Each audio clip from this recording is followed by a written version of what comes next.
નમસ્કાર દર્શક મિત્રો, આપ જોઈ રહ્યા છો ગુજરાત ન્યૂઝ 86। અવનવા સમાચાર મેળવવા માટે આપ અમારી ચેનલને લાઈક કરો, શેર કરો અને સબસ્ક્રાઇબ કરો।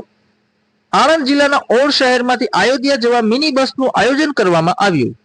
પૂર્ણિમા ચોકમાંથી 11 યુવકો તારીખ 5/4/2024ના દિવસે અયોધ્યા જવા રવાના થયા। સૌ રામ ભક્તો એકત્રિત થઈને ભક્તિભાવથી રામધૂન કરીને સૌ રવાના થયા। 22મી જાન્યુઆરીએ અયોધ્યા રામ મંદિરની ધામધૂમથી પ્રાણ પ્રતિષ્ઠા કરવામાં આવી। આ મંદિરને લઈને દેશભરમાં ભારે ઉત્સાહ જોવા મળ્યો। રામ મંદિરનું નિર્માણ પૂર્ણ થતા સમગ્ર દેશમાંથી આવનારા પ્રવાસીઓની સંખ્યામાં વધારો થઈ રહ્યો છે। ભગવાન વિષ્ણુના 7મા અવતાર ભગવાન શ્રી રામનો જન્મ અયોધ્યામાં થયો હતો। ધાર્મિક માન્યતા અનુસાર ભગવાન શ્રી રામના પુત્ર કુશે અયોધ્યામાં તેમનું મંદિર બનાવ્યું હતું। અયોધ્યા એ ભારતના ઉત્તર પ્રદેશ રાજ્યમાં આવેલું પ્રાચીન નગર છે। અયોધ્યા હિન્દુઓ માટે ભગવાન રામની જન્મભૂમિ હોવાને કારણે પવિત્ર યાત્રાધામ ગણાય છે। આ શહેર સરયુ નદીના જમણા કાંઠે વસેલું છે।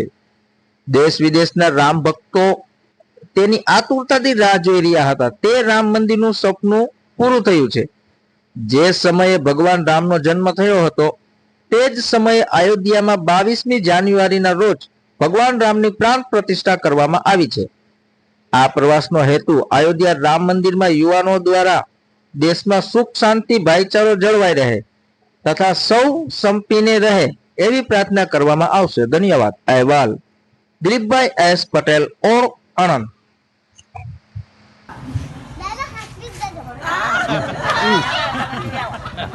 કેટલા દિવસ આવવાનું? કઈ જાવ છો તમે? 10 દિવસે કઈ જવાનું હોય ત્યાં? કેટલા જણનો સ્ટાફ છે? 11 જણ।